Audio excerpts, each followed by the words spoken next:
I never believed in the old stories, but now I wish I had. Maybe then, I would have recognized the warnings before it was too late. We had been hiking through the deep forests of the Pacific Northwest, a group of 5 friends eager to document our adventure. We weren't professional explorers, just tourists hoping to capture the raw beauty of the wilderness. Cameras slung over our shoulders, we trudged along a narrow trail that cut through towering evergreens. The air was crisp, filled with the scent of pine and damp earth. For the first few hours, it was perfect, serene, untouched, and eerily silent. Too silent. The first sign that something was wrong came when we noticed the absence of sound. The usual chirping of birds and rustling of small creatures had vanished. Even the wind seemed to hold its breath. It was unsettling, but none of us voiced our concerns. We laughed it off, chalking it up to the weird quirks of nature. I wish we had turned back then. As the day stretched on, we reached an area that wasn't marked on our map. The trees grew denser, their limbs twisting together like skeletal fingers. Faint markings were etched into the bark, strange symbols that looked too deliberate to be natural. We paused, examining them. They resembled crude figures, almost humanoid, yet distorted in some way. "I don't like this," Sarah muttered, her voice barely above a whisper. None of us did. Still, we pushed forward. The forest felt different here, the air heavier, suffused with something unseen. I could feel it pressing against my skin, a deep, suffocating sense of being watched. Then the laughter began. It was distant at first, a child's giggle drifting through the trees. Then another, higher pitched, closer. The sound echoed unnaturally, bouncing from one side of the forest to the other. It didn't make sense. There were no children out here. "We should go back," David said, gripping his camera tighter. His face was pale, his eyes darting around. No one argued. We turned around, retracing our steps, but the trail didn't look the same anymore. The trees were different, their trunks thicker, their branches forming unnatural arches overhead.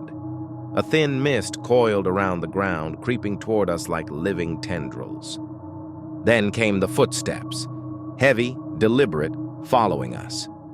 I turned my camera toward the sound, half expecting to see another hiker.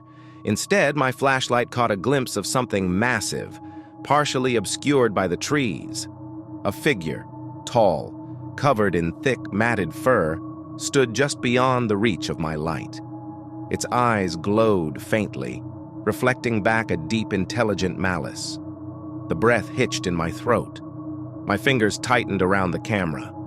The creature didn't move, but I could feel its presence bearing down on me. Then, in the blink of an eye, it was gone. A branch snapped behind us and all hell broke loose. We ran. The underbrush clawed at our legs, the uneven terrain threatening to send us sprawling. The forest was alive with movement, shadows shifting, circling, closing in. Every time I dared to look back, I saw flashes of something dark weaving between the trees, impossibly fast for its size. Then the screaming started, not from us, from the woods themselves. A chorus of distorted voices, wailing, crying, whispering our names. Sarah tripped, and I grabbed her arm, pulling her to her feet. Ahead, the dim glow of our cabin's lanterns flickered through the trees. Safety. If we could just make it. A guttural growl ripped through the air, so deep I felt it in my bones. Something crashed through the trees behind us, and I knew if I turned around, I'd see it. I didn't dare. We burst into the clearing, throwing ourselves into the cabin, locking the door behind us. Our breaths came in ragged gasps. The air was thick with panic. And then, silence.